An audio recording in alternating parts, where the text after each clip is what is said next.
સુરતમાં ગેસ રિફિલિંગનું સૌથી મોટું કૌભાંડ ઝડપાયું છે। સુરતથી હાલ મહત્વના સમાચાર સામે આવ્યા છે, જ્યાં કાપોદ્રામાં રિફિલિંગ કરતા 2 દુકાનદારોને ઝડપી પાડવામાં આવ્યા છે। ઘરેલું સિલિન્ડરમાંથી ગેસ રિફિલિંગ કરતા હતા આ શખ્સ। દીનદયાળ નગર વસાહતમાં આ પ્રકારે ગેસ રિફિલિંગનું કૌભાંડ ચાલતું હતું। ગેસ સર્વિસની આડમાં ગેસ રિફિલિંગ કરી આપવામાં આવતું હતું।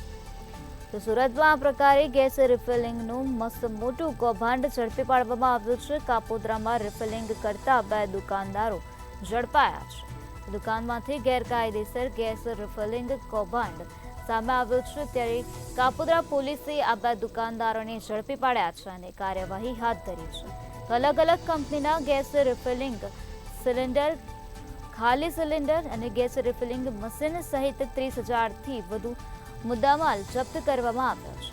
તો પ્રકાશ ખટીક અને ભેરુલાલ ખટીકની પોલીસે ધરપકડ કરી છે અને વધુ તપાસ હાથ ધરી છે। બંનેની ધરપકડ કરીને હાલ કાપોદ્રા પોલીસ દ્વારા વધુ કાર્યવાહી હાથ ધરવામાં આવે છે।